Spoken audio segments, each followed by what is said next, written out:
Bom, vamos falar sobre as modalidades de licitações, né? É importante fazer uma ressalva que uma nova lei de licitações ela foi posta em sessão no Senado Federal no dia 10 de dezembro de 2020, né? Essa lei já foi aprovada pelo Senado, mas ainda não teve sua sanção pelo presidente da República, então ela ainda não está em vigência. Essa lei ela traz uma, uma informação pertinente em relação às modalidades de licitações. Ela faz uma inserção a uma nova modalidade que é o diálogo competitivo. Mas, por enquanto, ainda estamos em vigência da Lei 8.666 de 93, que é a nossa atual lei de licitações, né? Falando sobre a concorrência ela é utilizada quando a administração pública precisa transacionar grandes valores, né? Que no caso ela está prevista no artigo 22, no seu parágrafo 1º, né? E logo no seu artigo 23, ela especifica esses valores, né? Valores acima poderão ser acima de R$ 3.330.000 reais quando se trata de obras e serviços de engenharia. E poderão ser valores maiores de 1.430.000 reais quando forem demais tipos de compras e serviços. Então a gente pode observar que são valores realmente bem significativos. Isso é uma característica da modalidade da concorrência, valores bem altos, né? Existem também outras informações pertinentes em relação à concorrência, né? Uma é em relação aos prazos, né? Entre a data da publicação da licitação e a data da licitação, deve correr um prazo aí de, no mínimo, 30 dias, né? Isso é muito importante saber. A concorrência, ela pode utilizar o sistema de registro de preços e, por último, e não menos importante, qualquer empresa ou interessado que estiver dentro das exigências, né, poderão disputar a licitação da concorrência. Bom, dando seguimento ao nosso trabalho, né?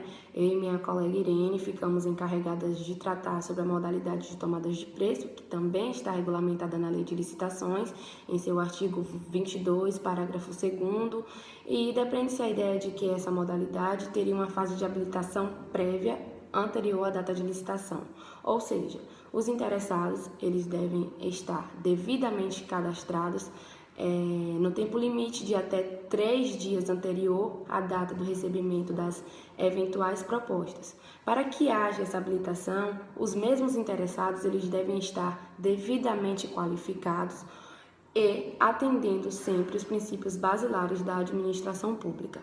O funcionamento dessa modalidade ficará de uma forma bem mais clara para vocês com o esforço e o entendimento da minha colega Irene, que tratará a seguir sobre o funcionamento. Como funciona a tomada de preços? Bom, somente poderão participar os já cadastrados ou os que possuem toda a documentação exigida. Está previsto no artigo 27 a 31 da Lei 8.666. Então, portanto, somente só são 2 grupos que poderão participar. O primeiro, como dito, os já cadastrados, que já possuem um cadastramento normal, e o segundo, os que não são cadastrados, mas que possuem e preenchem todos os requisitos para o cadastramento. Então, dentro do prazo, os interessados participarão da tomada de preço aberta e abrirá um cadastramento especial. Então, a empresa interessada nesta modalidade de licitação, ela deverá obrigatoriamente se cadastrar. Caso contrário, não poderá participar. E como é feita a divulgação dos editais? A divulgação dos editais ela é feita pelo Diário Oficial da União, o Diário Oficial do Estado, em jornais de grande circulação, e hoje boa parte da divulgação tem sido feita na internet. O convite é uma modalidade de licitação para contratos de menor valor, de 330 mil para obras e serviços de engenharia e até 176 mil para as demais contratações. Essa modalidade é destinada aos interessados no ramo pertinente ao seu objeto, cadastrados ou não, escolhidos e convidados pela unidade administrativa que afixará em local apropriado cópia do instrumento convocatório e o estenderá para os demais cadastrados, que terá o prazo de até 24 horas antes da apresentação das propostas para demonstrar seu interesse. Nesta modalidade, não existe a publicação de edital. A convocação é feita por meio de carta-convite, que será destinada, no mínimo, a 3 convidados, com exceção se for impossível atingir o número mínimo de 3. O processo de convite inicia-se na fase interna, que é quando será elaborado o processo administrativo pelo setor interessado, e que também deverá elaborar a carta-convite. Logo após passa-se para a fase externa, onde os licitantes serão convidados e deverão comparecer em local e data marcada pela administração pública para apresentar as propostas para julgamento. Em seguida, ocorrerá a homologação do certame licitatório e, por último, inicia-se a fase de adjudicação, que é quando será atribuída ao vencedor o objeto que será licitado. Bom, antes de iniciar a abordagem do tema, é interessante a gente entender o que é o concurso. Então vamos lá. Concurso é utilizado para a seleção e premiação de trabalhos de cunho técnico, científico ou artístico. E aí o concurso é a modalidade de licitação que ocorre entre quaisquer interessados para a escolha de trabalhos técnico, científico ou artístico, mediante a instituição de prêmio ou remuneração aos vencedores. E os critérios, eles vão estar constando no edital, que tem que ser publicado na imprensa oficial, com antecedência mínima de 45 dias, previsto na Lei 8.666, no artigo 22, parágrafo 4º. E aí o concurso, nessa modalidade de concurso, não existe a fase competitiva de disputa por preço, porque o valor a ser pago pela administração já está definido previamente no ato convocatório. E aí também a lei ela vai exigir que nessa modalidade seja precedido de regulamento próprio, que deverá conter a qualificação exigida dos participantes, as diretrizes e as formas de apresentação do trabalho, as condições de realização do concurso e também os prêmios que vão ser concedidos aos participantes que ganharem o concurso. E também é muito interessante ressaltar que não se deve confundir a modalidade de licitação denominada concurso com o concurso público para recrutamento de pessoal, que está previsto no artigo 37 da Constituição Federal. Porque enquanto o concurso público de seleção de pessoal pretende preencher um cargo ou um emprego, o concurso na modalidade de licitação tem outro propósito. A administração, ela pensa em um resultado concreto do trabalho predominantemente intelectual, técnico, científico ou artístico. Então, o concurso ele vai ser utilizado para selecionar e premiar trabalhos de cunho técnico, científico ou artístico. Olá, vou falar um pouco sobre a modalidade leilão. Essa modalidade está prevista no artigo 22, parágrafo 5º da Lei 8.660 de 93. Leilão é a modalidade de licitação entre quaisquer interessados para a venda de bens móveis inservíveis para administração ou produtos legalmente apreendidos ou penhorados. Ou para alienação de bens móveis está previsto no artigo 19. A administração pública precisa realizar a licitação, mesmo quando os bens são inservíveis. Os bens que são produtos legalmente apreendidos ou penhorados também passam pelo processo de licitação na modalidade leilão. A regra do leilão é a inexistência do sigilo. É da essência do leilão que tais propostas sejam públicas e amplas no conhecimento. E ainda, conforme o artigo 19 da Lei 8.660 de 93, pode ser utilizada a modalidade de leilão excepcionalmente para vender bens imóveis, desde que derivem de processo judicial ou doação em pagamento. Há uma exceção, pois a modalidade para vender bens imóveis é a de concorrência. Existe um limite de valor para leiloar bens móveis. Este limite é de R$650 mil. Essa hipótese está prevista no artigo 17, no parágrafo 6º da Lei 8.660 de 93. A lei não prevê um procedimento para o processo de leilão, porém segue a rotina administrativa, ou seja, leva quem dá mais. Quaisquer interessado pode participar da modalidade de licitação, que oferece maior lance igual ou superior ao valor da avaliação. Todo bem a ser leiloado será previamente avaliado pela administração para a fixação do preço mínimo de arrematação.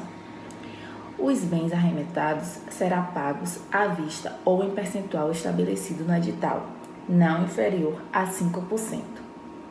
Após a assinatura da respectiva ata lavada no local do leilão, imediatamente entregues ao arremetante, qual se obriga ao pagamento do resto no prazo estipulado no edital, sobre pena de perda em favor da administração, o valor já recolhido.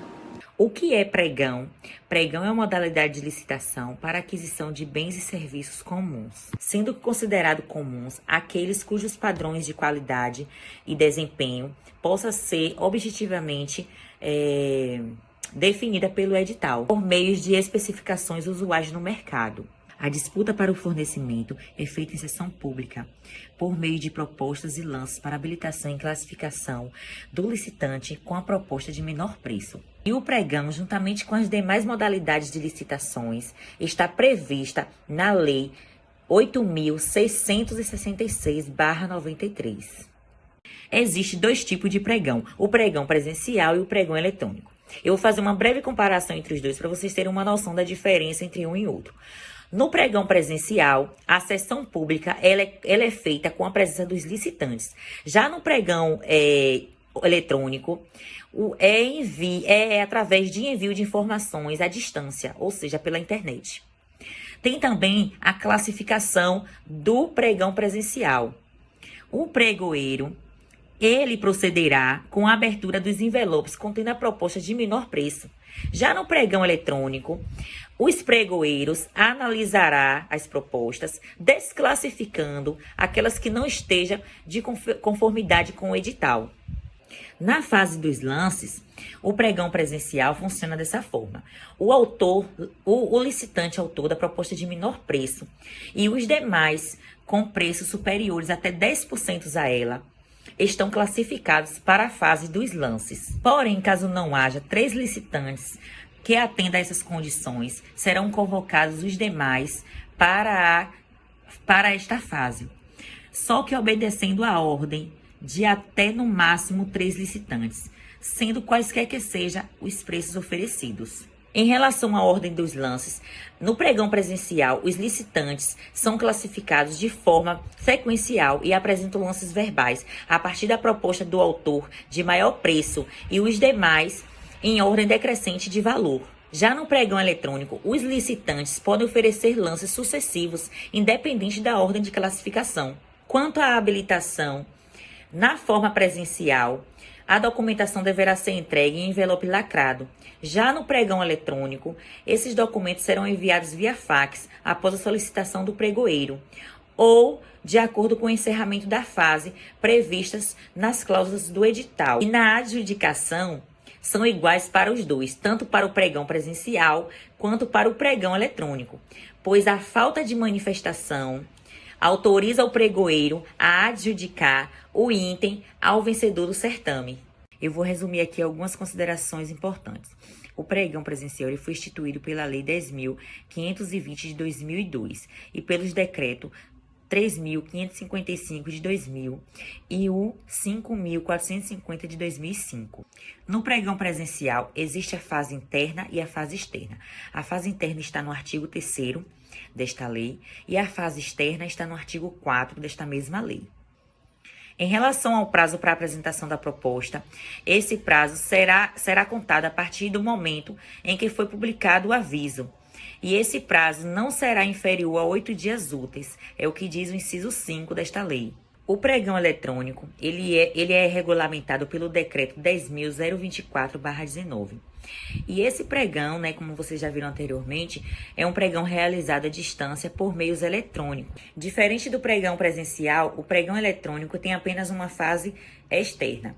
E o prazo é o mesmo, não será inferior a 8 dias úteis.